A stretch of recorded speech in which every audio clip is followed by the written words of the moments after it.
مساكم الله بالخير. اليوم طبختنا طبخة هندية يسمونه متن تاوا. متن تاوا اللي هو متن فراي، هو عبارة عن حمسة لحم بالبهارات الهندية، تقريبا تقريبا ساعتين، ومعاها المشخول. المتن فراي هذه يسوونها كل الهند، سواء حيدر أباد أو مدراس أو أي مكان، مثل المرقة المصقعة الخاثرة. شوفوا اللحم شلون، شيء عجيب. شوفوا اللحم،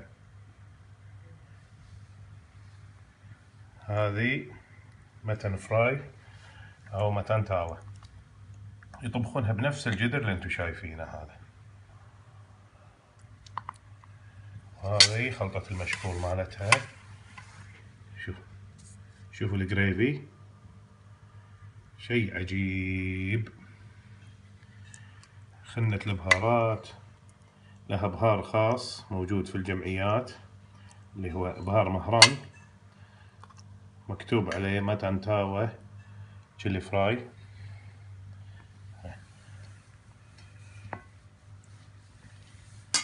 هذه طبختنا اليوم، الطبخة الهندية، المطبخ القصار. أنا بروحي اليوم بالبيت، عيالي زايرين، ونتفنن بهالشغلات الحلوة. طبخ الهندي اللي ما يعلى عليه، وريحة البهارات الخرينة، بهارات السمبار وبهارات التندوري والقرم مسالة، كلها اليوم مع الدارسين والمسمار والهيل، مرقة خاثرة وثقيلة. وبالعافية عليكم، تحياتي لكم.